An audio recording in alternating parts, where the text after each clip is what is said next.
Good evening and welcome back to another episode of the Baseball Card Junkies Podcast. Notice that there's only a dynamic duo. The three amigos is taking a day of leave, if you will. So it's just the card deal and myself.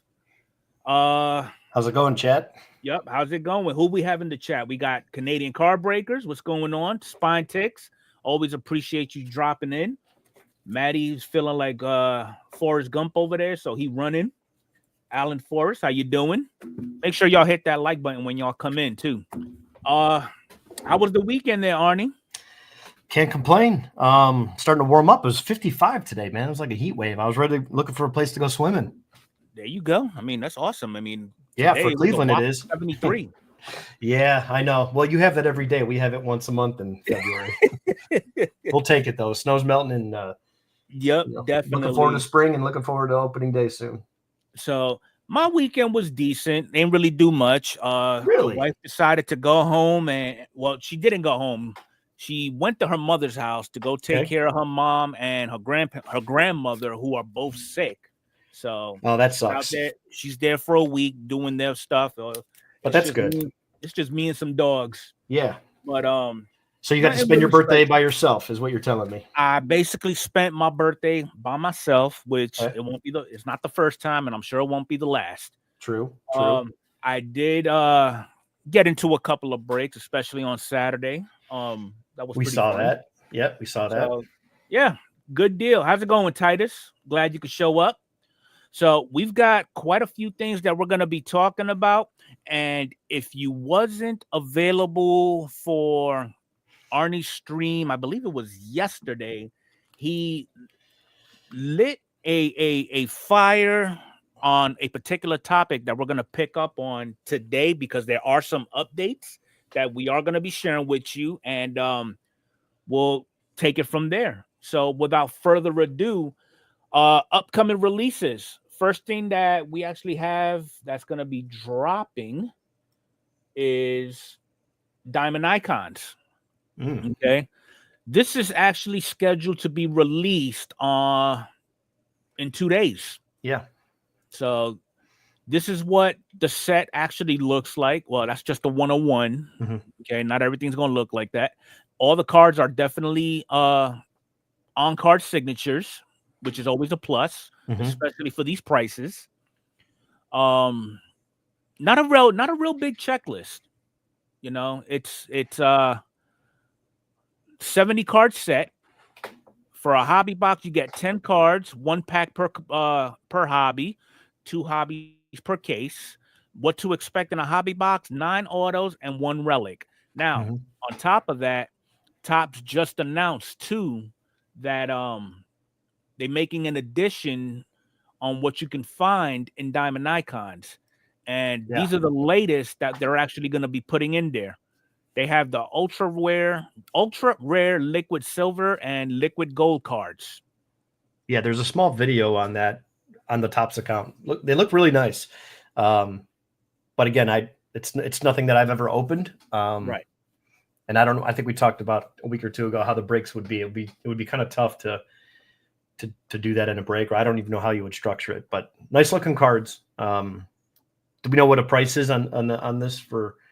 As of right now, there is no price point, but last year's set ran about $4,500. Well, beautiful stuff. Yeah. And what I did notice, though, I'd like to add is I did notice that it seems like within the last 6 to 8 releases, every single release has had a little surprise where they delayed something in the checklist and then told us on social media. So I think that that's going to be the trend going forward, even flagship. So the lowest release all the way up to these high-end releases. I think we're going to see that with the, here's the John Elway. Oh, here's the snack packs. Oh, we still have the Pearl packs in the draft jumbo, but we also have, these popcorn cards or whatever, they're numbered to 10 or less. So I think that the surprises are going to keep coming, which is always fine with me, something extra. Agreed. All right. So I know we've beaten this horse to death, but on the 12th, we got Series 1 coming out for flagship. We did get a sneak peek on a opening of this product, and what I will do is, let me shut this down real quick, and I'm gonna post the link in the chat. So if you want to look at it, feel free to do so, and you can draw up your own opinions and conclusions. And the individual that actually ripped them is Step in the Box. So Yeah, and I think he was going to slow down with product, but it looks like he changed his mind a little bit, which is always good to see. Yeah. Maybe Brett was not feeling it. He just, well, his gripe matched ours. Everything is just, we're being priced out of the hobby.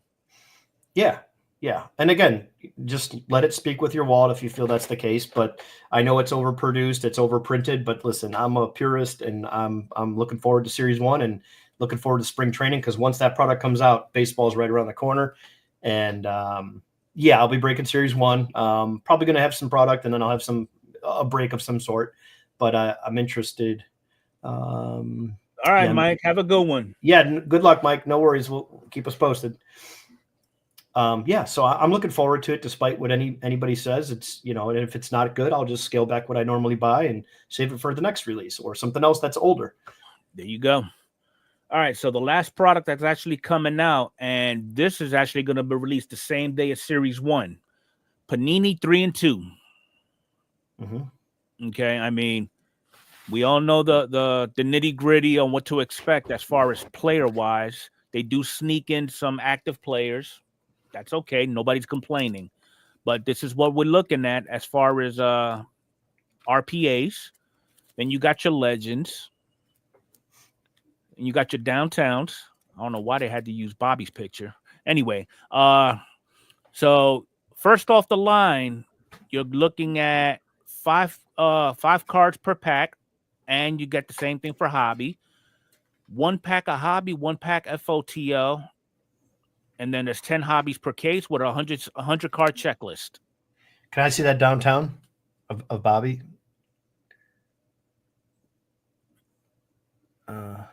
It looks too. I don't know. Okay. I think if they would have just left the background animated, and him as an actual person besides the face, I'll be okay with that. I don't know.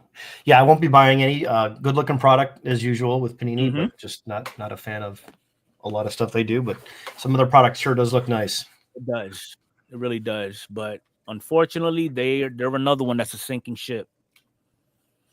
All right, so product reviews. And this I haven't seen Rip, nor has Arnie, unless somebody in the chat has seen it. But this is a new one for this season, and we're looking at 2025 Topps Welcome to the Club 3-time MVP baseball. And it's just that. Obviously, it's featured Ohtani. He won it in 21, 23, and 24. These are what the cards look like. Okay, and all you're going to see on the checklist is every player who's won 3 MVPs, just as it says. Then you got the parallels. You got a green Stardust, gold Stardust, orange Stardust. All right. Lots of dust. Yes. Then we got Barry. Glad to see it. Showing him some love. This I like. This is awesome. Yeah, and I like Barry Bonds' signature. Yes. Big fan of that. I'm not a fan of that right there, because you can tell it's the bottom. They just grabbed an 8x10 off of eBay. Somebody will do some research. It'll probably take a week or two, but once it comes out, that photo is going to be found on eBay as a completed listing, and they're going to say, hey, they bought this for $100 or wherever. But it's an 8x10 photo or a small photo. They cut the signature out. I would have liked to seen an index card style autograph on this with the blank back. Yes. In that spot right there. Or even a check.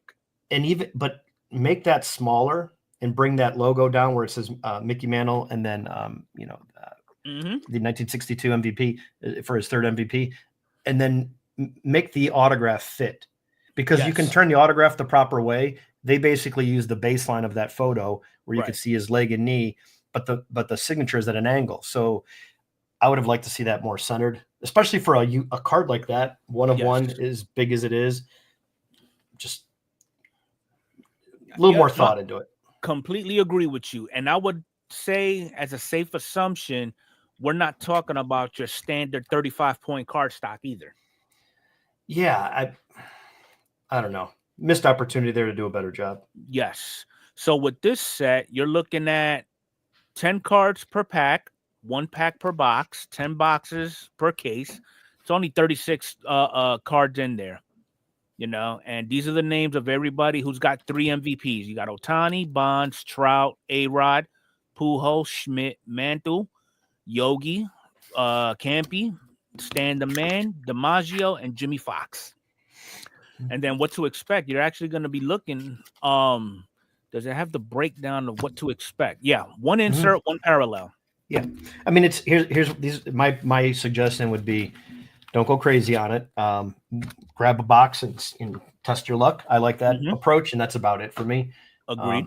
Unless it's something you like, buy it. But for me personally, it's just something that I guess if I had a little extra money and wasn't hunting for other cards at the time, and hey, I have some extra money this month, let's see what's available, maybe I would give it a try for a box. Well, the thing is, you can only find this on the Topps website, and they're only asking $160. So that's that's another thing. It's kind of like it's a. I see the draw where it's like, man, I should try this. Right. But the Ohtani is going to help push it. Yeah. So I think they're just piggybacking. You know, once he got that 3rd MVP, it's could have been a design in the works for a long time, but now with him having it, maybe this was a reason for them to make it, or they probably saw the success with that box set and saw how much they sold that stuff for. Well, that 50-50 set was a complete disaster, in my opinion. Well, it was not for Topps. It's not, though. No, not for Topps. You know what I mean? That's, yeah. They're loving it. Well, I mean, they're all pretty good names there, John. I mean, take your pick, really. Oh, yeah. There's nothing wrong with the checklist. But hitting an auto is probably tough. But you do have a good shot. Tough. You do have a good shot, though, when you think about the low print run of this stuff. Right. When I say low print run, lower compared to a distribution product where it goes out to LCSs and distributors, stuff like that. So that's kind of the separation. You do have a better shot, but not many people did well that I saw with that Ohtani stuff. So yeah, tread lightly. So that's basically everything that's coming out, that's already out. If you're into that kind of stuff, by all means, have at it. All right, so hobby news, okay? Fanatics Fest. Initially, they were scheduled to run their show in New York City again at the Jacob Javits Center in August.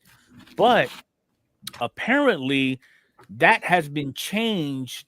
So they're moving it from August to June 20 to 22nd to allow a couple of NFL players to actually partake in those festivities. And these are the list of names that will actually be there. I mean, ultimately, I'm not looking at this as a kind of like what you said, Arnie, a card show on steroids, because that's not what this is designed for. Right. It's more of a meet and greet. So I can see that. But I do have a feeling Fanatics will come back later on and say that they're going to just trash the idea of a Fanatics Fest, because since they lost $20 million on their first go around, if they go that same route again this year, they don't want to run that risk again. Yeah, I don't know who makes those decisions, who makes those calls. Definitely Michael Rubin. Yeah, we all know that. I mean, I guess you have more than just him in the room, but I don't know. I think we talked about that in length a while back, where if they do it as an event where the card show is secondary or third in terms of what's the draw there, right. I think that's fine. But asking these dealers to pay $3,500 plus for a table. And then hotel lodging, that's $5,000 for a dealer that is never used to paying that unless it's the national. And with all that other stuff there, how can you charge a premium like that and not have the draw of the true card show, the people coming there to buy cards? And then that's the trouble, where you go to the national, you know what you're getting. You're going to see the same faces, the same dealers. You're going to interact with them. You're going to make deals. It's got the tenured history of what 30, 40 some years or whatever it's been going on. I don't know. I really don't. Well, I hope they whatever separate it. think. I hope they separate it is what I'm saying. I hope they separate what they're trying to do. I agree. But what are your thoughts on doing it earlier? What do you think the play was there? Do you think that's like, hey, let's get ahead of these guys? I mean, to be quite honest, I don't think there's going to be a huge turnout at Fanatics Fest as there will be for the National. Because again, going back to what I said previously, the National is already has an established reputation already. Yeah, and I think the National is growing when you look at what we had here in Cleveland, just the guys that came over my house. And you go there and you're like, wow, these guys are getting together over here. These guys got an Airbnb with 20 people over there. This vintage group is doing this trade show. All these added things that weren't there 5 years ago, that weren't there 4 years ago. And then next year it's going to be even bigger. And then now I've got just my group alone. My brother-in-law may be coming along, Ray may be coming along, and then bringing his family for a little 2-part thing, maybe a vacation with the family for a couple of days, and then card show for a couple of days. So I'm a very small number, but if you have more people doing similar things, I think that the National just keeps growing as the hobby grows. I agree, because a lot of the planning that collectors partake in for the National, you're not going to see it with Fanatics Fest, especially the location. No. Well, here's another thing too. It's hard enough to get people to go to the National as it is because of the fact that they have to travel, hotel, and even if you're rooming with somebody, you're splitting a hotel with 2 queen beds, and you're saving a little money there. That's fine, but it's still costing you something. It's still costing you half of something, right? That's a lot of people look at it and go, well, it's $500 to travel, it's $700 for lodging. I'm in $1,100 and I haven't bought a baseball card yet, and I'm not even selling. Exactly. So you treat it as a vacation, and that's what I treat it as. I'm treating it as, hey, I'm looking forward to a game, getting together with people. Cards are cards. They're going to be there, and I'll do most of my buying probably the day right before I leave, whether that's Sunday And I mean, I'm sure there's a couple of people that do go to that venue and walk away without buying anything. They probably just go there just to connect with other collectors. Yeah, and it's a lot of fun. And you know what's nice about it? You don't have to travel with all your cards. You just bring a handful of cards, maybe some graded stuff or ungraded stuff, one box, and hey, this is my trade bait. Maybe I could turn this into some cash, and now my budget changes from this card I've been saving for. Because I'll tell you this, there's no better spot. I know the National, sometimes people say that cards are more expensive, but when you have cash and you're in front of somebody and you're buying a card, let's just say hypothetically it's $1,000. Right. It's tough to pay another $200 or so from that same card on eBay with fees and everything and taxes. That seller is going to say, wait a minute, I'm going to sell this card for 15% less because I don't have to deal with it, eBay or anything. And then maybe even get a better deal because you have cash. Yeah. So yeah, there's a lot of guys that do overpriced stuff, but it's nice to do a deal in person, especially to get to look at a big card that you've been saving for like a year or two. And that's usually what I do. I try to get one big card at any big show once a year, whether it's the National or a local show or, tax time. People spend a lot more money, end of the year, whatever you're doing or saving for. It's nice to see a big card in hand. Is this a wise decision to move up Fanatics Fest before the National again? I mean, what do y'all think? What do you think the reason is? Do you think there even is a reason? Is it logistics? They mentioned the reason they wanted to allow a couple of other players to partake in it. Right. So and if that is the case, I like that. But do you think that was part of it to get ahead of them releasing, trying to get ahead of the competition? Hey, let's blow this one out of the water and make it so good that people start to question, should I even go to the National next year? I mean, it would make sense if you're drawing fans of those players to Fanatics Fest because they're not going to show up at the National. That's a possibility. Yeah, I don't think they need to compete with that. Like I said, I think the card show aspect of the Fanatics Fest needs to be second or third. The draw with that is the events, the people walking around, the meet and greets, the signings. Right. And the National has always been the show, and then the autographs were a bonus on top because it did take up a lot of your time. You're sitting in those lines, whether you have the pass or you have a VIP pass or you don't, or whatever product or package you did pick for the autographs, or certain people that may not be as popular. Let's say Harold Baines is there, but then next line over is Hulk Hogan. Yeah. You know what I'm saying? It's who's going to have the bigger line. So makes perfect sense. But just I don't make want sure you plan. That's all. I don't want to sit here and speculate on the turnout of Fanatics Fest. I wish them nothing but the best. But you're not foreseeing nothing over the top where it's like, I don't see how they're gonna go ahead and outshine the National. Yeah, if that's what they're trying to do, if that's what they're trying to do, you're right. But I mean, again, we'll see. And it's still new. I mean, granted, maybe they had unrealistic expectations. Listen, I will say this though, whether I like to go or not, or it's my thing or not, it's great for the hobby. Seeing this type of growth, seeing these cards with athletes now, and we're not talking about just some average players that played a year and we're in and out of the bigs in a year or two. We're talking about some of the biggest names. Yeah, participating, whether they're getting paid. But a lot of these guys that are participating are actual collectors. Exactly. And that's the beauty that I've noticed too, that a lot of these athletes, they're starting to come out their shells and show that they too are collectors. Mm-hmm. It's great to see. And we're talking some of the biggest names too, like the Bobby Witt and Josh Young. I saw his thing on Chasing Cardboard. I was like, wow, this is pretty cool. This is all right. Like, oh, this guy has the one of one. Like, these are things that I didn't know existed. And I mean, hell, Matt Strom hosts a monthly damn show. Yeah, that's great. Well, I was watching him when he would do the breaks from the stadium post game or before a game. He'd go up in the high, nosebleed seats and just sit wherever and set up a camera and on his knees open a box of cards in the stadium, but with no one there. It was, pretty cool. Definitely. All right, so yesterday, Arnie went off on a tangent. Yeah, I blew it. Rightfully so. Okay, I'm not gonna take that away from him. He kind of blew a gasket, but rightfully so. His reasoning behind it makes sense. Now, so before we get into the details, what I have posted here is whatnot policies of what you can or cannot do on their platform.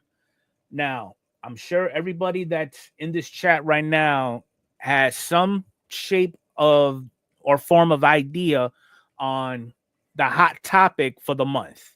Okay, Backyard Breaks was on a live stream. Some things were said that many of us, if not all, deemed disgusting and inappropriate. You name it, whatever, and it's causing some backlash.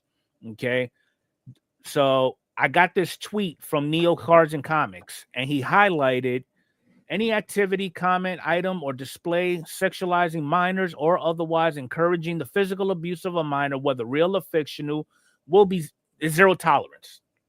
Okay, what that means to me is you're in violation of any of this, you're done. Today, that was not the case. And what I mean by that is, so Jeff Wilson came on X today, and he put this out. So Whatnot has suspended not Backyard Breaks, but the owner of Backyard Breaks, which is Backyard Grant, his Whatnot account. Now, that account alone has a following of about 82,000 plus. Okay. And then he also goes on to say that this will feel like justice for some and not enough for others. I don't think a lot of people feel that this is justice. What else? A big part of me feels like all of Backyard's accounts should have been suspended, but Backyard has 100 plus employees. That is a lot of people and families that could suddenly lose their source of income if Whatnot suspended the entire company. Now, I did reply to this, but before I show my reply, what is everybody's thoughts about what Jeff said regarding just taking away a piece of the puzzle and not the whole puzzle? I'm going to need a second here to take a deep breath. Where was this the other day, Jeff? when a simple apology was just good enough. It's because you got roasted, Jeff. You're a fraud, and I'm not a fan of Jeff, and I'll say that every day, 7 days a week, and I'll say that if I'm able to talk to him at the national. Not that he would care, but the guy's a fraud. Because where was all this? It's because you got roasted online for 3 hours after you made a comment. Well, I hope we'll do better and learn from this. Apology should be just fine. And now here we are, spinning another tune. Why are you inputting yourself into this position? You have nothing to do with this. Nothing. And that's the trouble I have with him. Now, here is the apology that was put out by Grant himself. Yeah. So it's hard to see, and I apologize, but I'm gonna go ahead and read it out for you. You could drop the link in the chat as well, too. Yep, I can definitely do that. Yeah, so if you guys want to take that and open up a second window and read that while you're listening to us. But he wrote, I would like to sincerely apologize about the comments I made on stream Tuesday. My words and actions were completely inappropriate, and to say I crossed the line is an understatement. There's absolutely no excuse for what I said. An apology alone isn't enough. I will be taking some time off and stepping away from the backyard to reflect on my actions, and I will be seeking help to hold myself accountable moving forward. I need to be better, plain and simple. I need to be more aware of my words and actions, and that's my words, and that my words reach many people. So go ahead. And then his second part is, to the community that is in my stream every day, you know my heart. You know this is not who I am. To those I've disappointed, I hear you. I understand your frustration, and I'm truly sorry. To everyone, including those who have been hurt or offended by my comments, I offer my deepest apologies. And right away, everyone, Chat GPT type response. Listen, it is what it is. He made his thing and he's replying, and good for him. Hey, hopefully he gets the help he needs or whatever it is, or he talks to somebody. Maybe he just needs a little therapy. Who knows? Everyone deserves a second chance. A lot of people say that, and that's probably true. We all make mistakes, but some of the stuff, again, what is the whole point of having these policies in place if they're meant to be broken and just forgiven? The zero tolerance means zero tolerance. Exactly. And it's not, and I understand what Jeff is saying. I understand that. I'm thoughtful of that too. But just to get off of Jeff real quick, I don't want to hear what he has to say, because this just shows the world and everybody that does pay attention to what's going on. It shows that your first statement was absolutely horrible and just as bad, because you just said, well, an apology is fine, and do better next time. Yeah, you think it's going to make it go away. Right, exactly. So then he got roasted and now has to do another thing, and now he's all interjecting where he just says, hey, what about this? What about this? What about that? Every reply on this should have been, Jeff, what about your first comment? What about your first comment? Every comment should be that. Jeff, do you remember what you said 2 days ago? Don't try to change this like you're some, hobby god looking over everybody, making these decisions and coordinating what we should do here. And we have to think about the families and this and that. You know what? That's not your problem. It's not your problem. But this guy should be nowhere near the hobby, near shows, the national, taking photos with anybody, signing autographs like some of these YouTubers and streamers do. And no, you should not be near children. Rebranded whatnot, calls them why not. Yeah. And Adam, that's a very good point. Certain things is called crossing the line, and you should never do. Agreed. Yeah. All I'm saying is the hobby allows this. It's game on. It's game on. Agreed. So, with this comment that Jeff made, I decided to interject and stick my nose into the business too. My reply to that comment that he made about backyard has 100+ employees and families and finances and all that other good stuff. Evidently those families were not thought of when those comments were made, and I'm sure I am not the only one who thinks the same. So I've got a whole bunch of people that concur with this point. I mean, I agree. If you really cared that much, you would have never said it and put your family in that situation where. Here's another problem with this. Had he just said, oh, you know what, 5 minutes later, hey, I thought about what I said, guys, please don't take that the wrong way. I was out of line there. But the way he checked over to his friend on the left in that video, and then he interjected like, well, I have a newborn. Yeah. Like he was right on with it too. Well, maybe, maybe right at birth we'll do that and all this stuff. So that shows me that, I don't think so. I mean, now had this grandkid waited 10 minutes and kind of caught up with himself and said, all right, before we rip into this next box, just let me hold up real quick. Let me say something. There's 100 employees. Nobody has a cell phone to text this kid or to tap him on the shoulder and say, hey, dude, did you hear what you just said? There's 100 employees. And there's no one doing quality control. There's no one monitoring what's said in the chat rooms. There's no one monitoring the employees. There's no one overseeing 100 employees. You're telling me there's no one that oversees their operation? Lies. I find that hard to believe. Lies. No, not hard to believe. It's a lie. It doesn't exist. So, yeah, why don't you take the rest of those employees, band together, and go look for new jobs? I don't know. Oh, that's something new. Oh, yeah, of course he does. Admits he likes it when he says controversial things because it brings him more views in business. Of course he does. And I shared my thought, and I'm going to do a nice interview at the National, and it'll be fun. There you go. Let's see if he runs and has something to say about it. So basically, the moral of the story from my perspective, don't just cut off the head of the snake. Take out the entire snake. Okay? Because if there was no Grant, Grant is nothing without backyard breaks. So if you take him out, you need to take the whole brand out in its entirety. And would we be okay? Here's the thing, too. You have to realize, like, okay, the guy made a mistake, right? All right, so let's just say he made a mistake. He shows remorse. He goes and does, let's say he gets some therapy. Whatever it is, he changes his ways. But that's their shtick. That's the edgy content, the aggressiveness, the bro style, like loud in your face. And when you watch those guys break cards, it's like you get anxiety after like 30 seconds. It's just nonstop yelling and screaming and talking. And like, you're just opening up a pack of cards. Relax. Well, that's the thing, though. There's a difference between acting a complete fool of yourself, okay, and doing it tastefully, right? Versus with knowing that that's your shtick, right? That's your thing. Right. And a lot of people are saying, is this naturally something he's been dealing with? And he actually, which is again, I'm not going to say that because I don't know the guy, but for someone to have those thoughts alone is kind of like, dude. We got some updates on the price of diamond icons. Okay, so just a little bit of a discount by a penny or two with a case price. Yeah, for 2 boxes. So instead of selling the whole house, you get 2 pennies left over if you buy the case. Awesome.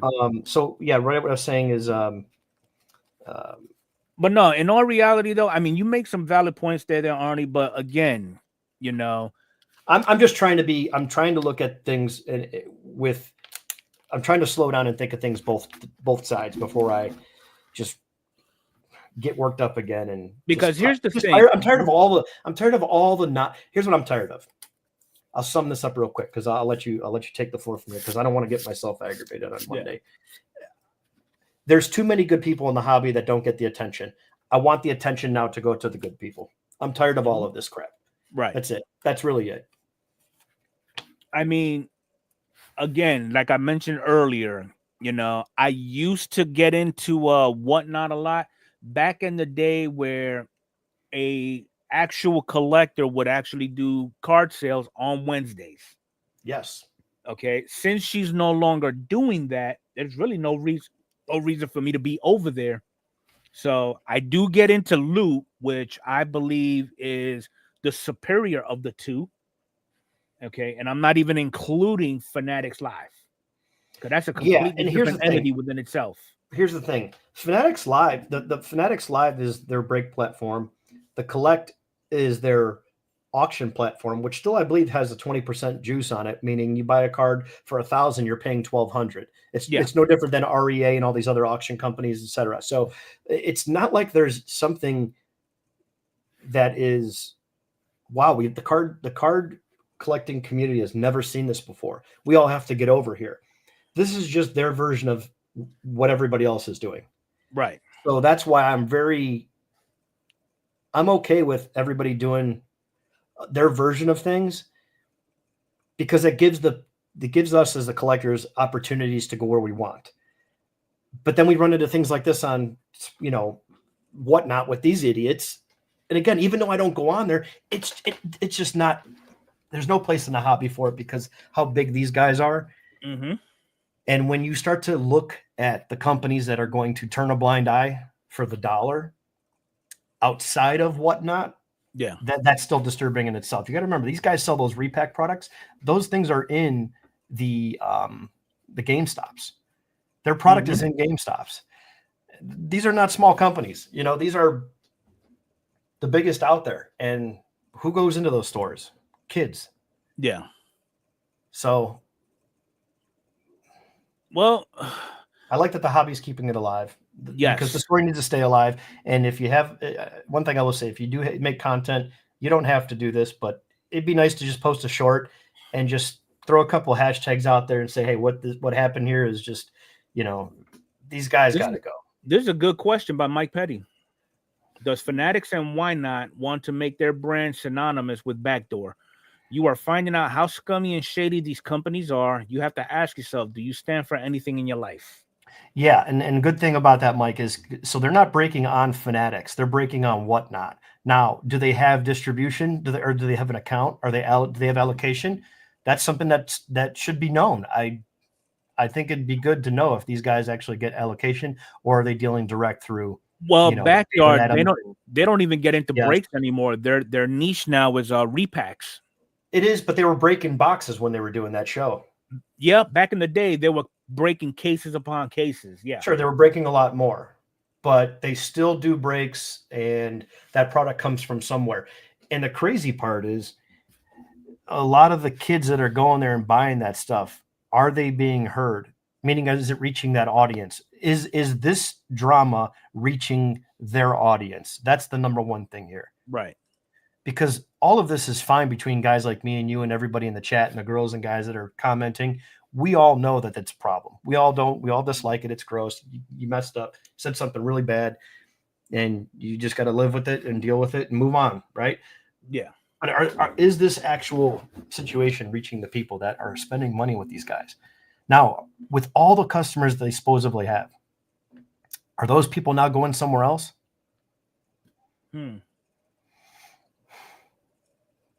Yeah, I mean, we'll just have to. Yeah. I know this whole situation is far from over. Hopefully, Whatnot gets more pushback to where they actually do more than what they've done thus far. I mean, I went on my platform. I went on X and I've spoken my piece. Sure. So, and I will I'm going to share with everybody what I've written.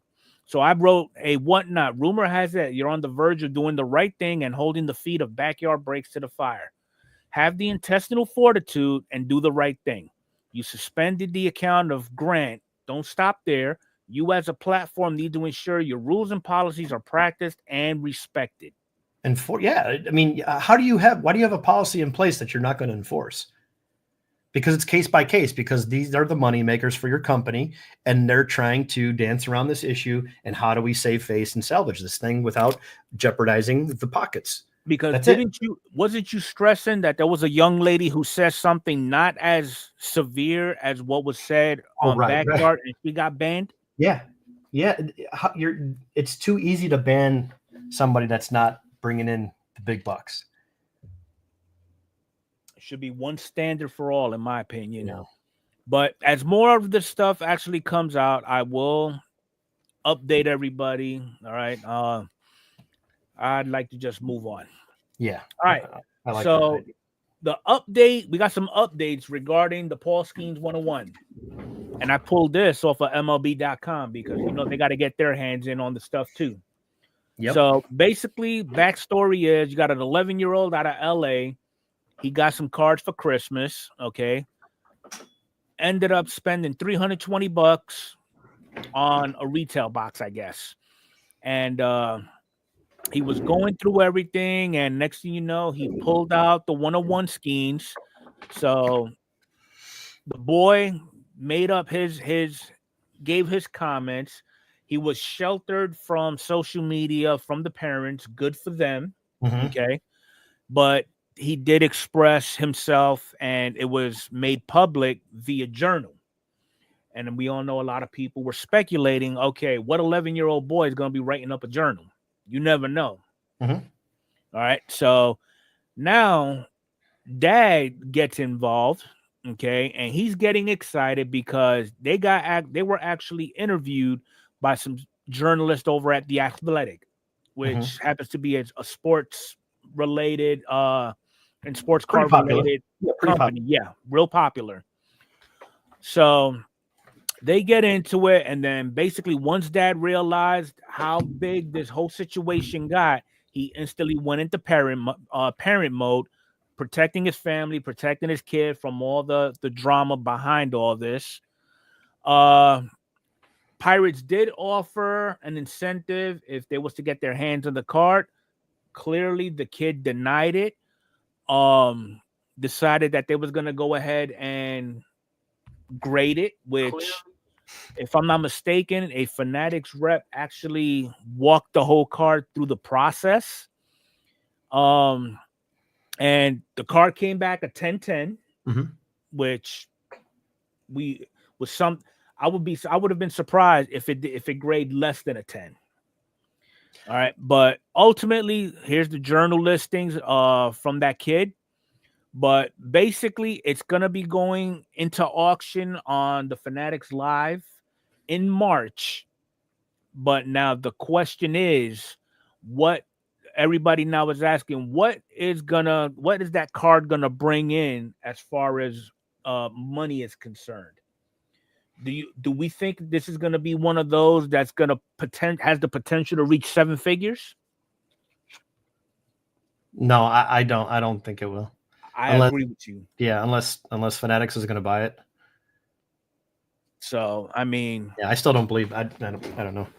I don't. First, it was walked over by this guy, but then the CEO of Fanatics doesn't even know their identity. Yeah. Like, wait a minute. I thought the card was redeemed, and they walked it over. No. And then Neo said that I put a comment in Neo's video yesterday. Neo replied and said, no, it was redeemed by the kid. Then the kid gave it to somebody. Then that person turned it in. Like, wait a minute. It's just go away. This is just, I can't here. I got nothing to say. But this is too much. This is too much for it. None of this was needed. And I mean, the backstory from what everybody's saying is the card was pulled early January or late December. It was pulled on Christmas morning. It was pulled Christmas morning. So it was pulled Christmas morning, but it didn't surface until the following month. Yeah. So regardless of when it surfaced or it didn't surface or who pulled it, it doesn't. I mean, this is one of those stories where it's like, okay, because I'll tell you right now, I've opened up a lot of Topps Chrome Update since Topps Chrome Update was the thing. And it was, 2 4-card packs and a little tiny $14.99 mega box. That's what they initially were. You would get base packs plus 2 Chrome cards, and it was like a 50-card set. And then in 2022, it turned into a complete release where it had its own version of a hobby box that they kind of botched that, where it really wasn't a hobby. It was more of a hobby-shaped box. That set, the way it's trending with the addition of these patches, and I just see it going the way of what we see with football product, where you're seeing these $100 optic boxes are now $700-800, and they're trying to duplicate what Panini does because they see how much money they make. Right. So why would you want to sell a $149, hobby box when you can try to get $800? And this is an exact reason, an exact recipe of this works. And the craziest part about it is it worked with a pitcher. Right. And a lot of that, I believe, is the Livy Dunn effect. Is that her name? Livy Dunn? Hopefully I said that right. Livy. I know it's her first name, but Dunn. So she has, I think a lot of it has that effect on it because she's so well known with the younger crowd. I said under 7. I said under 7 was my guess. I think that's somebody posted something over 1 million. I said be lucky to get 7. Okay, so between 4 and 7 breaks is potentially saying about $200K. Yeah, well, whatever it is. I mean, hey, listen, good for the kid. good for whatever this story is. I'm tired of hearing about it because nothing makes sense. And this is literally, there's so much, there's an over consumption and over distribution of information with this story. Mm-hmm. It just smells so bad. You would think someone said, hey, you're guilty of X. You like an OJ trial. It just lingers on and there's so much information. Right. This is not that big of a deal. A kid pulled a card. Why is this story? Then we did we had an independent investigation, independent journalist, independent. We looked into this to make sure this was all legit. Yeah. Who looked into what? What did you pay somebody for this? Who do you think has all these people, all the connections at Fanatics? The hobby comes in a drama series. Yeah, it's just enough. I can't wait till this card is sold, and I can't wait till Series 1, 2025 next week. Let's open some cards. Let's move on to the next series. Let's move on to 2025 spring training and some baseball coming up. And well, you're all about moving on. So am I. All right. So let's get back to some reality topics here. Real quick, can we put Kyle Longball's comment up there? Sorry. What we got here? There you go. Thank you. Awesome. All right. So how does everybody in the chat feel about when you've set your eyes on a particular player that you collected for however long you've been collecting overall? You are accustomed to a certain way that particular player signs his cards. And then out of left field, he decides to switch it up on you. Okay. How does everybody feel about that player deciding to change up the autograph? Because normally they change up the autograph either due to aging, they like, for example, there is very, very few players out there who have remained consistent with their autographs. Okay. I can think of maybe 2 right now who actually write out full signatures. Mariano Rivera, Goose Gossage. Yeah, there's a whole bunch of them. Andre Dawson has a beautiful one. We could talk about all the great signatures, but in terms of new signatures, yeah, I mean, listen, it's not like we're seeing a beautiful signature. Ohtani's signature to me is not beautiful. I can't read any of it. I have no idea what I'm looking at. So I'll leave it at that. Yeah. It's not like we're taking Mariano Rivera's signature and now it's a big scribble MR. Right. It's a beautiful signature and it's still the same. We're taking a signature and saying, okay, let's take a look at the 2 of these. Ohtani aside, great player, amazing player, awesome to get a card like that if you pull one. But when we're talking just the optics of that signature, both of those are ugly. So I'm sure everybody knows the signature on the left is what we know Ohtani for since he first came out. The card on the right is what he's starting to lean towards now. Well, they're making this as an addition. If you want to bring up Mark H's comment, I think he's onto something here, and I love going down this rabbit hole. Thanks, Mark, for putting that into my brain and making me think about that. You sure Mark is in here? Because I don't see him. Yeah, Mark. I'm sorry, White Sox Tom. Sorry, White Sox Tom. Makes you wonder. Yeah. It could be again because we've seen that before, where the parents were signing cards. We've seen that before. It's kind of hard to have. Well, he has nothing but time there, Hobby Hound. He could be signing in jail. but to your point, Enfuego, let's try to have an unbiased take here. We all love Ohtani. It'd be awesome to own any one of these cards. Neither of those signatures look good. I don't know what I'm looking at when I see that. I do see, like you said earlier, though, a little more detail on the orange the new one. Yeah, and usually we see players going the opposite and doing it a lot more sloppy, careless, and less letters or less length of a signature, however you want to say it. This case, we're seeing it a nicer, more detailed signature. What would be nice is to see that right there on the left match up with his contract signatures when he's signing with these teams. You know how they do the signings and they're live? I would like to see what that looks like compared to that in terms of what Tom is saying. Right. I mean, because I love a good conspiracy theory. That's all I was just. There's just some players out there that really don't think their signatures through when they do it. Like, this dude that he signs his name ass. You know, he wants to. I'm sorry, your parents gave you such a long name, but to abbreviate it ASS, you really set yourself up for that one. You know, so I mean, and you make a good point, Hobby Hound, because I don't see how this says Ohtani. I definitely don't see how it says Ohtani on the orange neither. It just don't make no damn sense to me. I mean, there's still a very small number of active players that do sign their name and you can legibly read what it says. But for the most part, it's like, and I mean, Jackson Merrill's infamous. He'll just hit you with a J, and he gave you the reason why he does it that way. Yeah, and you may not like it, but you got to respect that he's like, look, enough is enough of this stuff. Again, a lot of people are going to sign their contracts different, and I understand that. I do it all the time if you're signing a check. If you're signing a check, people a lot of times will do that differently, or you're signing for maybe, you're buying a car or a house or something. You have a different way of doing things, or, if you're writing a lot of checks, so you work for a company and you have to sign a lot, maybe you just do it a short version. So I'm fine with all that. I just don't understand why. Well, Big John's Collectors makes a valid point.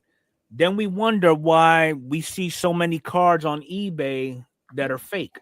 Yeah, it's a great point. Yeah, all of this stuff.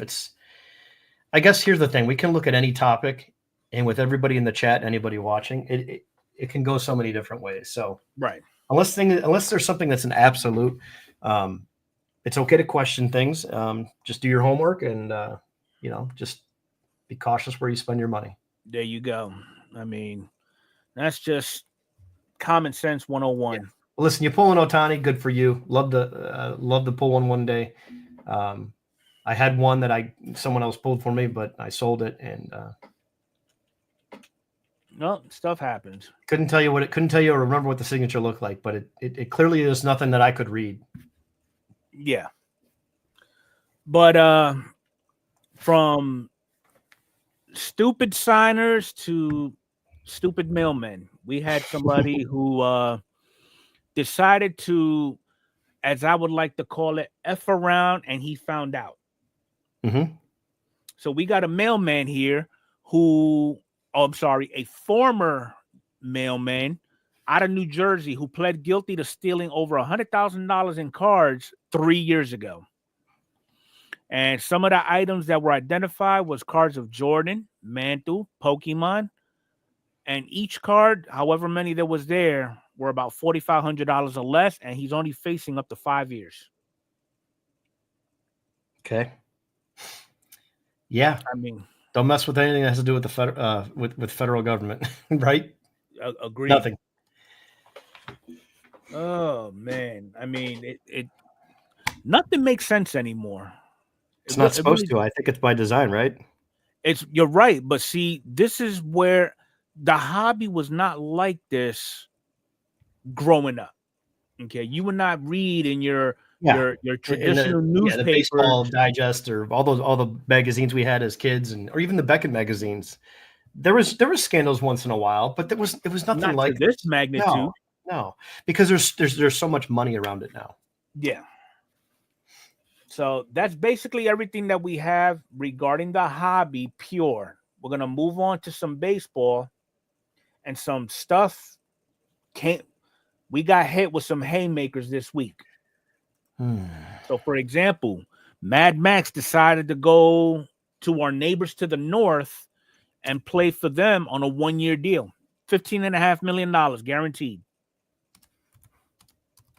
I know all these Jays fans. Are we gonna start seeing everybody looking for Mad Max?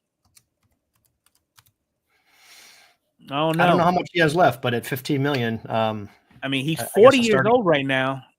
Yeah, I don't think age is an issue. I think it's just at 15 million for a starting pitcher, it'll be, wherever he falls in your 1 through 5. Right. That's a good deal. And in today's money, I'm not saying that it's crazy money. It is crazy money, but respectively, like this is what they earn. So yeah.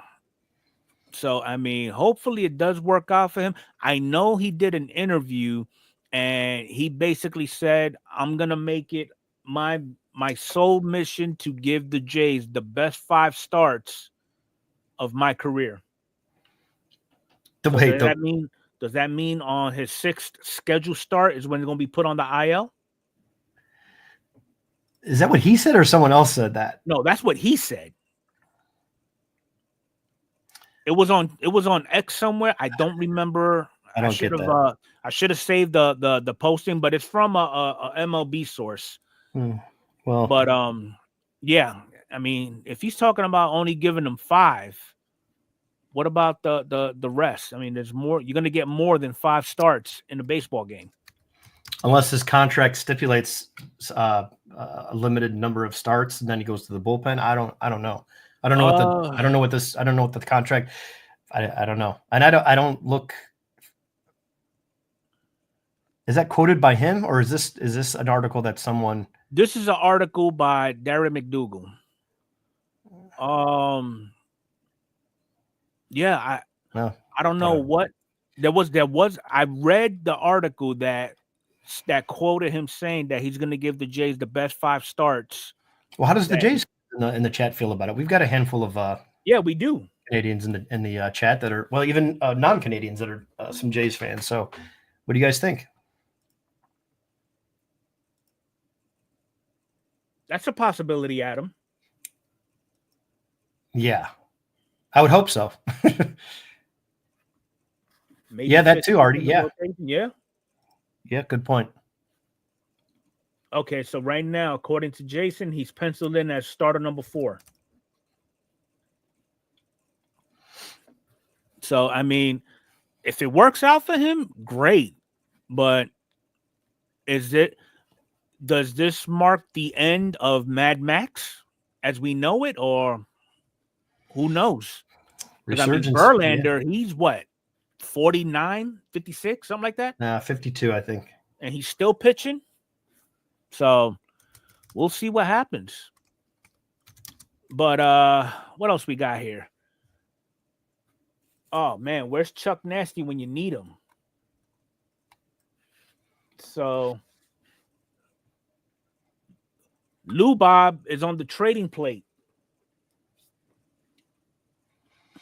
And some of the teams that are interested would be the Reds and the Giants. So are they waiting for him to get? He's not injured, so are they waiting for him to be to see what teams need later to get some more leverage, maybe to trade right before the season starts? That's a possibility. To see if hey, this guy's not working out as we thought. Maybe we need to go after Lou Bob, or the White Sox are trying to see how these prospects start playing for other teams, and then they start picking out players that they want for him. But the guy's good when he's healthy. Another guy, he's great. 100 plus RBIs, 30 home runs. I mean, he quietly had a great season. That's awesome. Mm-hmm. He's hurt a lot. He's hurt a lot. And guy this is play. One of those. What's funny though, this is one of those kids that they signed him in on a lock him up contract before he even made his debut. Yeah, 70 million or 50 or 70 for what?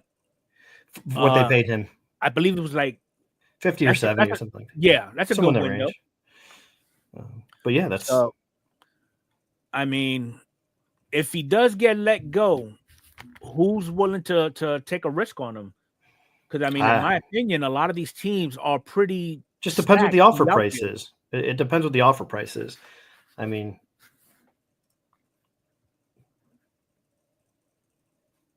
he got benched 3 times last year, according to White Sox Tom. I would get benched too. How you want to be out there playing for? Nobody's trying on that team. No. Can you blame them? It's I don't know. Baseball is becoming a little funny too. So another signing that has occurred, the Rays picked up Ha-Seong Kim. They got him on a 2-year, $29 million contract, which would give him the option to opt out after the first season, and he will make $13 million this year with $2 million worth of incentives also available. What those incentives are, we do not know. Trying to see. He's another one that's been hurt too. Right shoulder injury while diving back. Is that him? Yeah. Kim? He injured his right shoulder while diving back into first base on a pickoff attempt. He underwent surgery in October to repair the labrum in that shoulder. So he already damaged goods. I mean, can't really say nothing bad about him. I mean, his combined batting line is 250, 336, 385, and led to a WRC plus of 106. Show me on the field. He can contribute. And then here comes the speculation. The Rays have some question marks at shortstop because apparently Wander Franco was supposed to be that guy. Well, shit happens. Yeah. I think they'll be fine. I think so too. I With mean, the up-and-coming prospects that they have. The Rays are known for picking up on decent to good prospects. They have a good farm system. So I mean, I don't think this is gonna break the bank. Yeah. Caminero and Curtis Mead are both listed as, infielders, third baseman. So yeah, he's probably going to be, second base most likely. I would think that between, I don't think he could. I'm sure he could play shortstop, middle infielder. So you have options there. You're bringing up one of the better prospects in Caminero, but Curtis Mead's not far apart. And then they also have they got what one the more hell's his name? Basabi. Basabi, no, but there's somebody better than that. There's You talking about Isaac? No, not Isaac Paredes. Not Isaac Paredes. I'll tell you in a second here. Carson Williams. Okay. Yeah, Carson Williams is probably the next man up. Okay. And he's a shortstop, so that's going to be the position for the Wander. He'll fill that gap with Wander. To what you say. Yep. Carson. Yeah, Williams. thanks, Mike D. Yeah, there you go. Yeah, Carson Williams. Yep.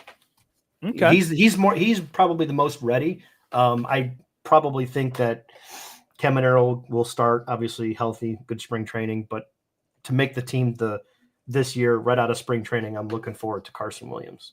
Right. And then Curtis Mead not far behind him. Again, Rays got a hell of a damn farm system, so I mean they know how to get their people ready. Yeah, and Shane McClanahan's coming back too. He was off the whole year last year, so and he was on pace for Cy Young that year. So 2 years ago, so he missed all of last year. Wow. So yeah, he's coming back. So good things hopefully for the Rays fans. Yeah. All right. Well, this one I don't know how folks are gonna feel about this one here though. So we're looking at having Ohtani back on the mound as early as May. What are we thinking about Ohtani becoming the 12th starter there, chat? Because we already know they got like 13-man starting rotation. Yeah, it's definitely getting close to 10. The way they keep picking players up. I mean, this is getting crazy. And I'm sticking to my guns with this one. Everybody keeps comparing Ohtani to Babe Ruth. Babe Ruth was a great pitcher. Not taking that away from him, but he was more known for his bat. And I feel that is the same case with Ohtani. Because, I mean, look what he did his first season as a DH.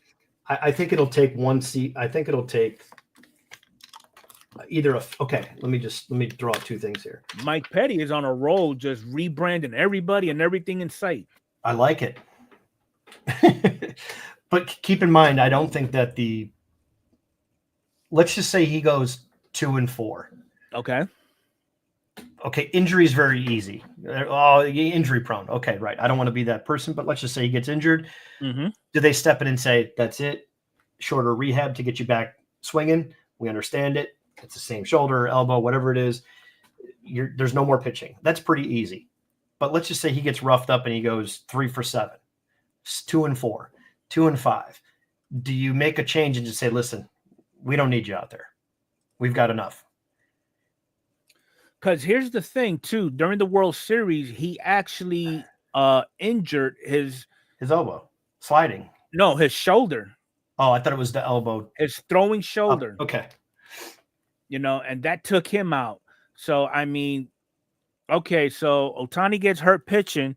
You lose him on the mound and you lose him in the batter's box. Is that a risk that the Dodgers are willing to take? Yeah, I think it's going to take one of those two things to happen where they say no. Kind of like a Bryce Harper. You go over there by first base and just stay there. There you go. He's only had 3 major surgeries in his shoulder in the last 5 years. Yeah. Safe bet. Yeah. I mean, he doesn't need to. Here's the thing. It's nice to be the Dodgers and be a Dodger fan right now. Right. We're talking about a guy as good as Ohtani. Mm-hmm. We don't need you to pitch. We're already that good. We just don't need you. Yeah. Just keep doing what you're doing out there. That's pretty good. So makes perfect sense to me. But again, listen, this is not how it works with baseball or sports. It's not up to us. We as fans want to see it. It would be nice to see the MLB make their teams public for investment purposes. Mm-hmm. Would they be making the decisions that they're making if there were people that were coughing up money on their behalf?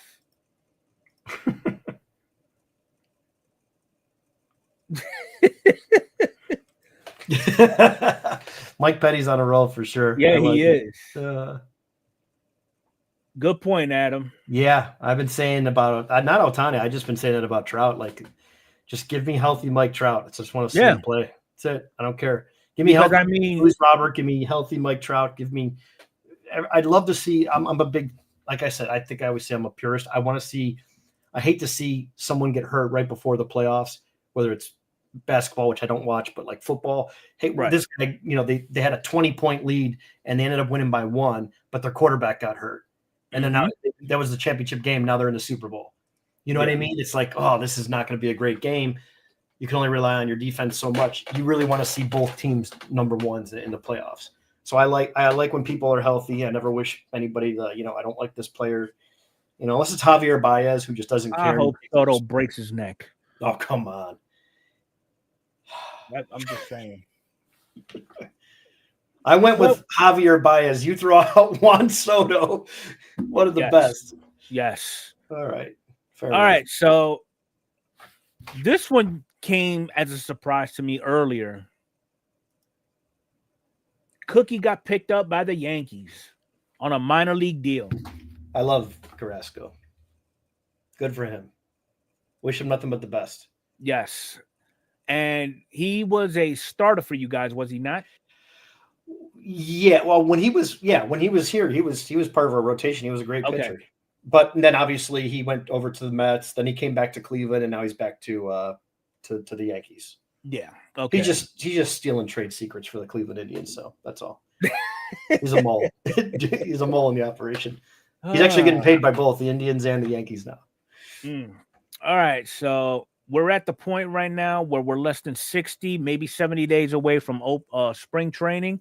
Under that, yeah. We're under 60. And we still have a boatload of big names that have not been picked up yet. And we're going to go ahead and run through them by position. Mm-hmm. So for catchers... Can we add agent? Can we add agent as well? Do we add who? The agent for the players that are still not signed. Well, I mean, Scott Boras probably has about 75% of the damn players on his little schedule. Okay. That's what I just was curious. I figured that was the case, but I figured that was so some notable names that are still free. You got Kyle Higashioka, mm-hmm. Travis d'Arnaud, Serviceable. Okay, I'm lying. Oh, these are the Yasmani signings. Sorry. Grandal, he's free, and he's also 36 years old. Yeah. We got James McCann at 35. Mm-hmm. Gary needs to come back in pinstripes. Jan Gomez. Yeah, Yanni Gomes. He was the catcher for Pittsburgh, I believe, wasn't he? I believe so. Yeah. And then we got Luke Mom, 34. Yeah, Everybody I don't know else anything about him. signed either with Major League or they did a minor Well, league. This is by position. Yeah, right now these are just all catchers. Okay, I got you. So the next one's all first baseman. All right, Justin Turner, 40 years old. Who's gonna pick him up? What does he want? That's the thing. I mean, I wouldn't mind having him on my team if I needed a first baseman. Mm-hmm. I just don't know what he wants in terms of money. But these are all and listen, these are all solid, serviceable players for the most part, outside of like the big names like Pete Alonso. So yeah. Then we got Connor Joe. I take that back. This next name you're going to say, he's not serviceable at all. He's nothing. F this guy. He's a bum. Joey Gallo is not serviceable. Don't like him. It was a big mistake to bring him on over to and I think when we picked him up, he was already at or close to 30 home runs. You know, thinking what he did in Texas, he's going to go ahead and do in New York, especially with a left-hand batter's friendly park. Yeah, he did. That was like, well, he really underperformed there. That was a big mistake. Yeah, I concur, Alan. Gallo, great word. He says Gallo sucks. Rizzo has. I like Rizzo. I know the Cubs beat my Indians in 16, but I like Rizzo. I just think he's a good guy. Him and Joey Votto are like two of the same. They just seem to be always smiling, enjoying the game. They seem to be good people. I really like both of those guys. What does it say, Rich? Love you too, Dom. He said he pulled over just to write that. He's going to be late 10 more minutes getting home now. Oh, geez. Welcome in, Dom. Thanks for that comment. Then we got Ty France. All right. Yuli Gurriel. G-Man Choi, who I think was productive when he was with the Rays. Then you got Rowdy Tellez and Gavin Sheets. Okay. All right. Now we're going to move on to second baseman. Glaber got picked up with Detroit. Yeah, good for him. Surprisingly, we got Whit Merrifield. Again, another guy that's very serviceable that could be a stopgap. But again, these guys probably they're so close to like retiring. Why do they need to play anymore? You know what I mean? Like a Whit Merrifield, one of those guys that doesn't need to play, in my opinion. Well, I mean, I don't know. 35 is not that old, but again, for first baseman, I guess it's not terrible. Brendan Rodgers. He's only that's 28. shocking. Yeah, that's shocking that he's still available. Again, we don't know what these guys are asking. You know, and not first. Tony. It's and like you said, what is their agents putting into their heads? Because if I'm not mistaken, if you're good, if you're the good bigger player. the contract that the agent negotiates, the bigger payout he'll get. So, but then you got Tony Kemp and Joey Wendell. All right, so yeah, moving right along to the shortstop, you got Jose Iglesias and Paul DeJong. Paul is decent, in my opinion. A lot of these guys are decent. These are all major leaguers. So it's just a question of, do you need an aging middle infielder? And a lot of times that's not.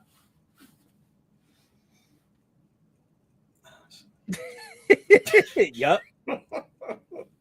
Definitely. Comments you guys are great. It's funny. I've never heard of Mason McCoy, so I don't know what he's all about. Aledmus Diaz. Okay. All right, so what we got left at the hot corner? We got Yohan Moncada. No thanks. Brian Anderson, Jace Peterson, and Luis Urias. Urias is still available? Okay. Mm-hmm. Yeah, I mean, it's one of those things. He was okay with the Brewers early on, I believe, but that's about it. I haven't heard anything from him since. All right, so your left field, Mark Canha, Teach Me How to Dougie. Oh, Verdugo's still around. I forgot He's about still that. around, yeah. Yeah, I don't think he doesn't fall into the mix with the Yanks, that's for sure. I have a think he's feeling done. he might just get picked up by the Mets just to prove a point. Well, we'll see. Then you got Tommy Pham, Travis Jankowski, Adam Duvall, David Peralta. Don't know who Ben Gamble is. Robbie Grossman, Eddie Rosario. Okay. All right. So your center fielders, Harrison Bader. that's shocked that he hasn't. Yeah. Excuse me. He hasn't been picked up That's yet. doing me. I'm surprised. He's kind of in the same predicament that Brett Gardner was in. You know, Brett was fast as hell and inconsistent. And I think that sometimes goes in line with change Bader. of scenery can do these guys some good. Michael Taylor, Kevin Pillar, Aaron Hicks. Yeah, moving right along. Margot, Kike. I know I was reading an article that the Yankees have shown some interest in Kike. I don't know why. Well, at this point, who are we waiting for? Are we just waiting for Bregman and Pete Alonso? Is that really it? Those are really the big ones. I mean, Jason Hayward. From a hobby perspective, from collecting,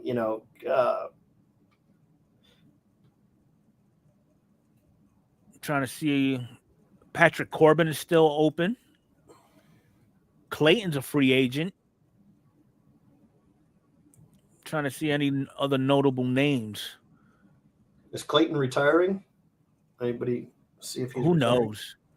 He's already a Hall of Famer, just like Damn, this kid just pitched a damn perfect game and he's already getting the boot.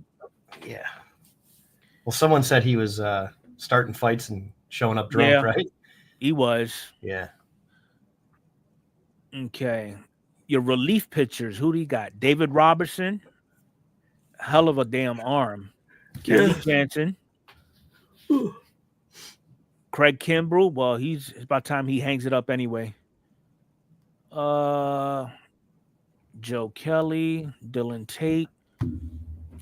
Okay. Not really many notable. Adam Ottavino. Not many notable names in the relief. So, well, hopefully these folks find themselves a home. Yeah. That's all I can really say. I mean, yep, Lynn and Quintana are solid. Just curious where Alonso ends up.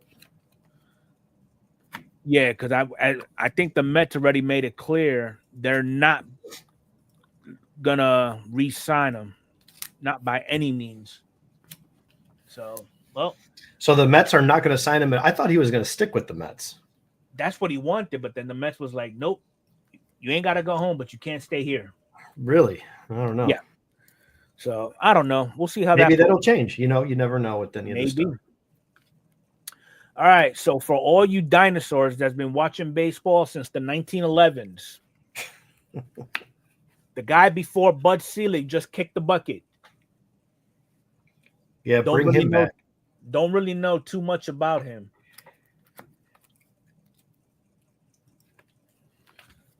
I mean, anybody knows anything about him now? I know he's no longer with us. That's all I know. Yep, that is true. So, not too sure about that one. All right, so this one I think is going to be kind of fun. So MLB took a polling and they're ranking the most stacked positions of 2025. Okay, so as of right now, they're saying number one are the shortstops. Yep, I agree. Okay. I have no idea. And they're referencing Baseball Reference. So we're looking at C.J. Abrams, Willie Adames, Mookie, Carlos Correa, Ellie, Gunnar. So Bobby Witt. Some pretty solid names there. All right, and I guess they're tied from 2019 with the most WAR of over 3 in MLB history. I can see that. All right. All right, number 2, relief pitchers. Okay. We note in the space that the number of relievers with at least 40 innings pitched, yep, got that. It shrunk from 40 to 32 and to 16 in 23, but they're pleased that it climbed to 33 in 24. Okay. So the relievers are actually earning their paychecks. All right, moving right along. Right fielders, number 3 spot. F this bum. Non-defensive having ass. Who's that? You said it? I missed that. Soto. Who's that? Oh, Juan Soto. Tell us how you really feel. Who else they got at the right field? They got Wilyer Abreu, Lawrence Butler, Corbin Carroll, Suzuki, Tucker. Yeah, they all put up a minimum of 3 WAR. All right, so at the 4th spot, we're looking at the third baseman. And some names that they have on there: Bregman, Chapman, Devers, Machado, J-Ram, Riley. But with the exceptions of Devers, who may or may not stick as a third baseman long. Okay. And Riley, who was returning from a broken hand. All these guys are in their 30s. Damn. But they're the best. Currently the best. Touche. All right, at the 5th spot, we got the left fielders. Got Jaron Duran, Riley, Kwan. They be picking some wild names and use as examples. Anyway. Whoa. What was that after the Kwan statement, man? Come on. Show a little respect, man. Put some respect on it. Jesus. Who else we got here? Just catching up on the chat here. Okay. All right. So at the 6th spot, we got catchers. Yeah. Contreras and Raleigh. Okay. They're the only 4 WAR catchers in baseball. Yeah, Raleigh had a great year this past year. Yeah, he did. Monster season. Silver Slugger or something like that, I believe he won. I think Silver Slugger, and if I'm not mistaken, Platinum Glove. Could be wrong. But that's pretty cool. Like to see some of these guys, that are starting to break out and show they belong. Sometimes it takes a couple years. I think as a hobby, we're just generally impatient. Yeah, expecting these guys that get drafted high to come out and play the top of the game right away. But hey, good for the Mariners. They just need to string together.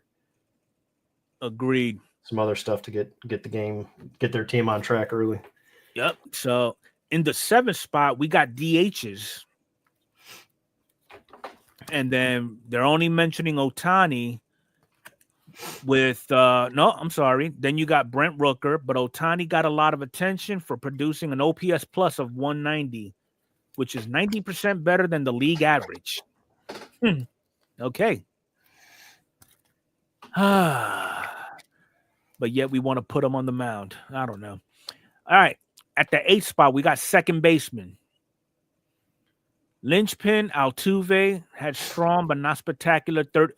Damn, Altuve's 34? No, he's 4'4". Okay. Sorry. Too easy. Dad joke? I know. Yeah. And the 9th spot, we got the starting pitchers.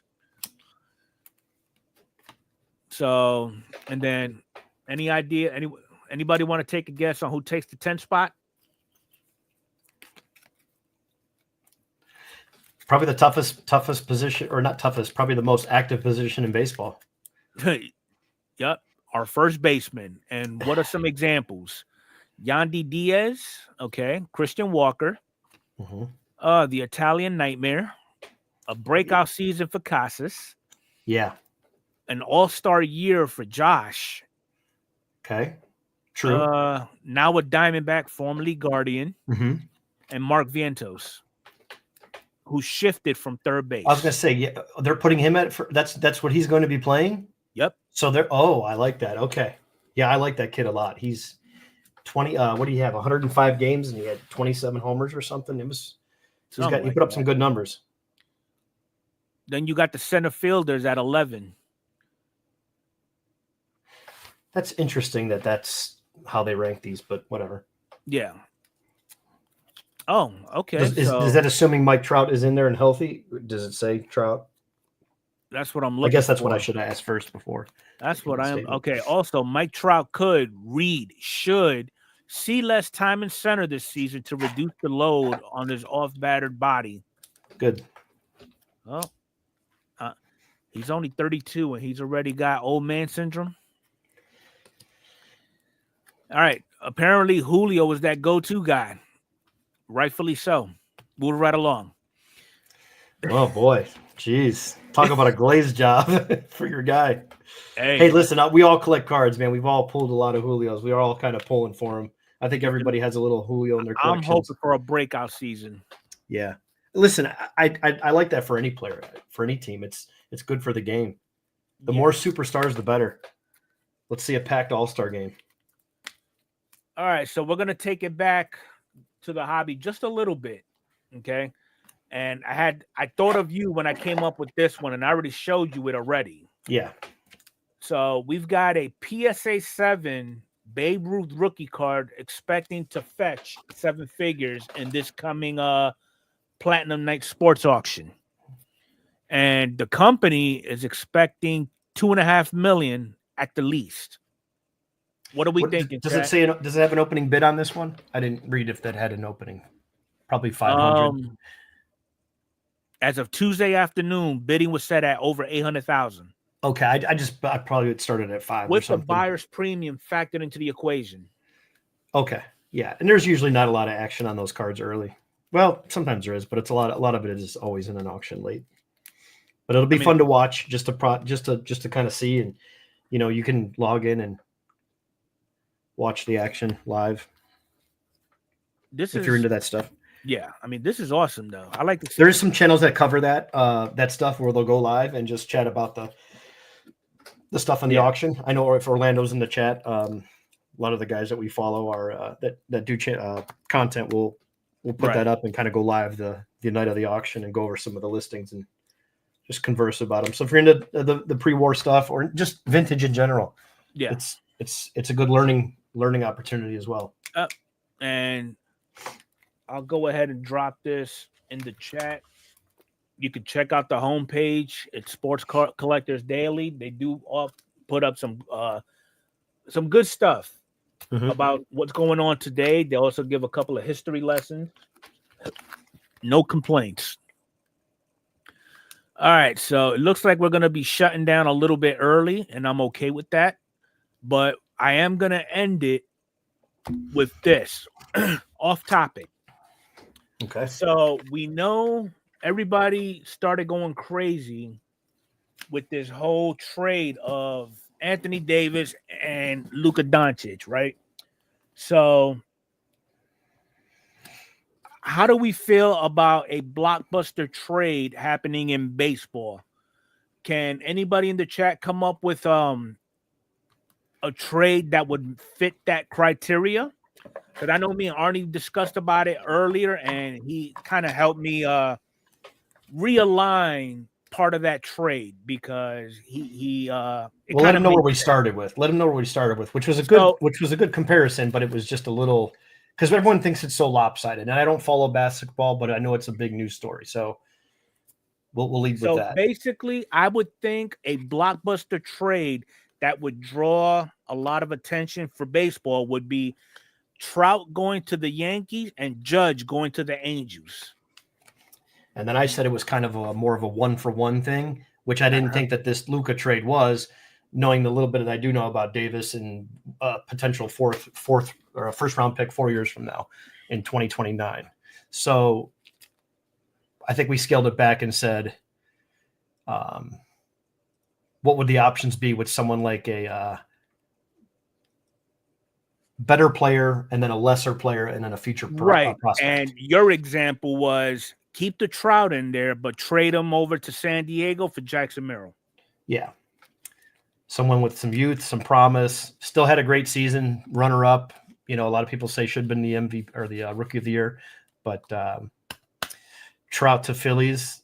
Yeah, well, yeah, no money, no free agent signings, just a strictly straight trade. up 1-for-1. We haven't seen this in a long time. We're talking like a Ricky Williams. Give me 7 first rounders or whatever for Ricky Williams. Back when the Saints had Mike Ditka coaching, whatever that crazy trade was, something wild. With Soto to the Padres, you're gonna give me 6 damn prospects, and we'll give you Soto. Yeah. Dominguez and Jones for okay. Oh wow, okay. I like that. And he's a Pirates fan too, so that's a good yeah. Wait a second. Let's clear the air. He's got Yankees and Pirates in his family now. So yep. I think that's where he came up with that one. But I like that. That's a good one. That's another one. That's another good one. Yeah. Boy, that would be interesting. It really would be. Because everybody wants to see Trout go somewhere else so he can he can his win. chances of winning a ring would increase. But again, it's because right now he ain't got a leg to stand on. No, and most of the time they're hurt. Or he's got a pulled muscle. Now, let's just say, for the sake of argument, this trade becomes a reality. Okay, what does that do for their cards?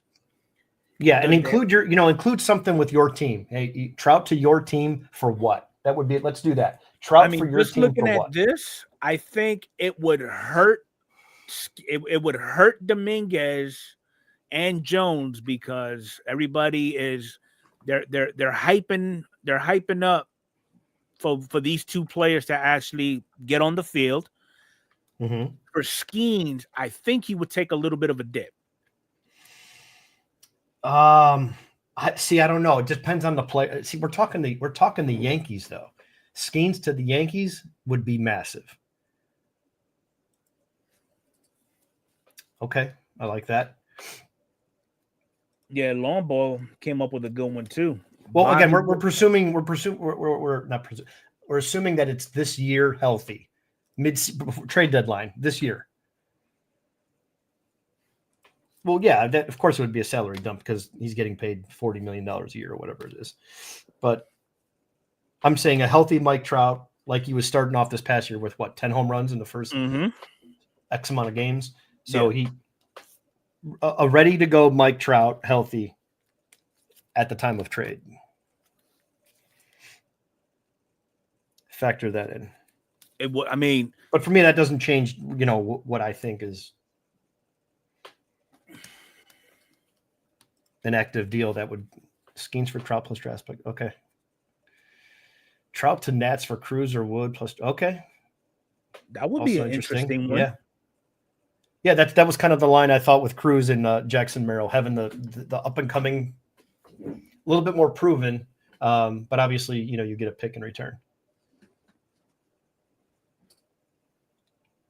Yeah, that's a good point, Jeff.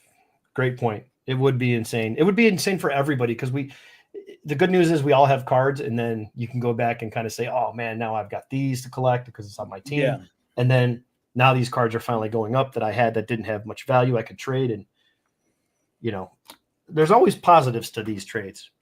And then there's always the bad side. Because honestly, I think whatever market team that Trout goes to, it'll give him a little jump start in his collectability. Because right now, his rookie card right now, even at a 9, it's not where it used to be 5 years ago. No, and it definitely, yeah. But again, I don't think we need to compare the old stuff. I just think we need to compare it to right now getting a jump.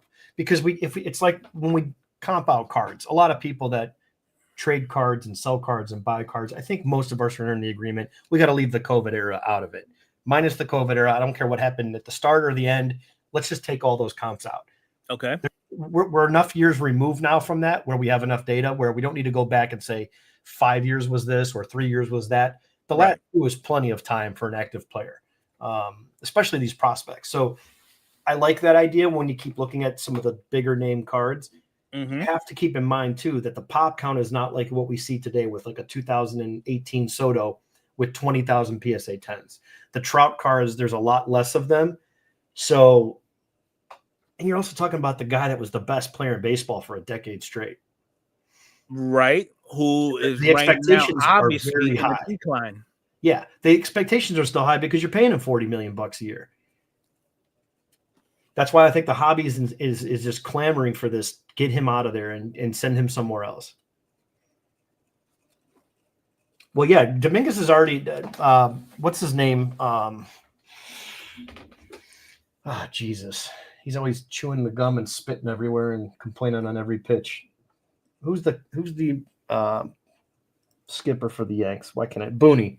Boone, Boone already came out and said it's left field is Dominguez. So, yeah, Hobby.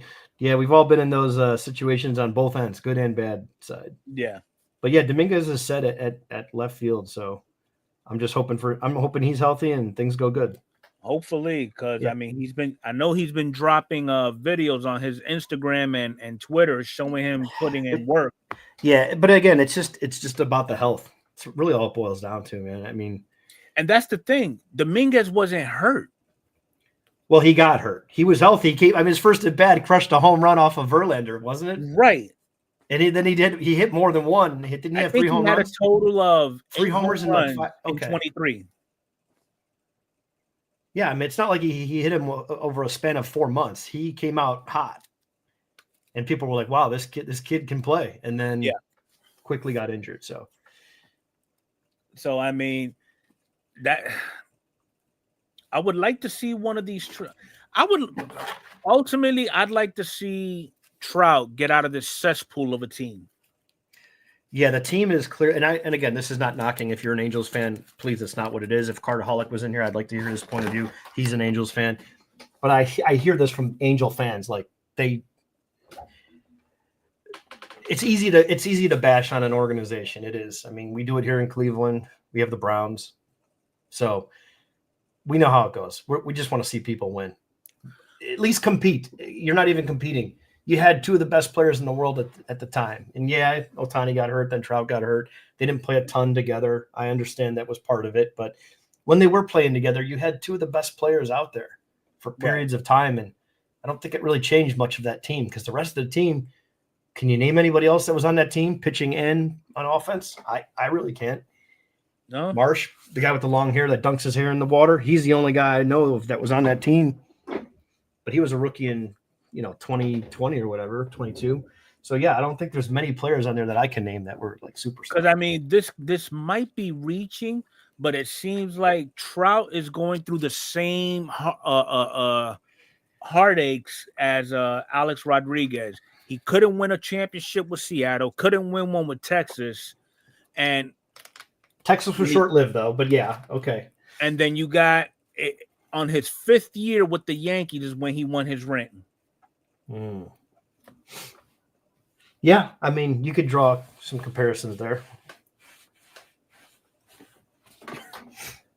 Wouldn't doubt it there, Kyle. Would not doubt it. What did he say? He said he thought Marsh used olive oil. Oh, it looks like it. I just thought he was always sweaty. Trout for Lindor. Also interesting. I like it. So okay. All right. Well, we are at the hour and 40-minute mark. I think we went over a lot, got a lot of information out there. A lot of people vented. Maybe any last thoughts from the chat? Yep. So anything in there? Appreciate everybody showing up. Again, make sure y'all hit that like button for me.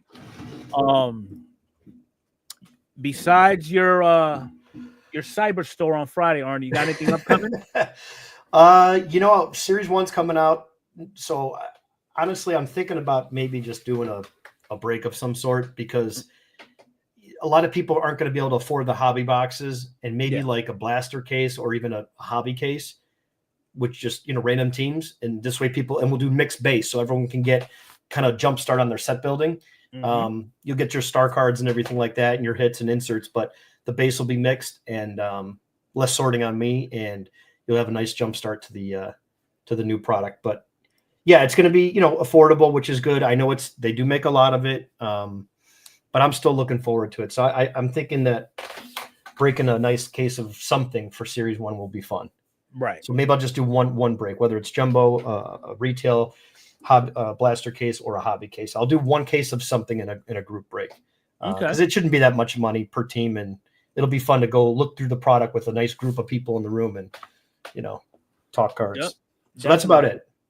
Okay. And then Super Bowl squares this Friday. So every $25 you spend on this anything in the store gets you a Super Bowl square. I'll probably end up doing 2 sheets because we're almost full on the first one. And then we got Super Bowl Sunday coming up 2 days later, and then follow that with our show on Monday. There you go. And then I currently have a PSA order that should be back sometime this week. That one would not be done on a live stream because it's only a 13 card submission. So I'll be dropping a video for that when that comes out. And then, make sure y'all catch Arnie on his channel on Friday, 8:00 Eastern. You could be there at 8. He'll show up likely at around 8:15. All right. So, Arnie would be late for his own funeral if it came down to it. But again, appreciate everybody for hanging out with us. And we will catch y'all again next week. And hopefully we got Mike back here with us. Have a good night, everybody.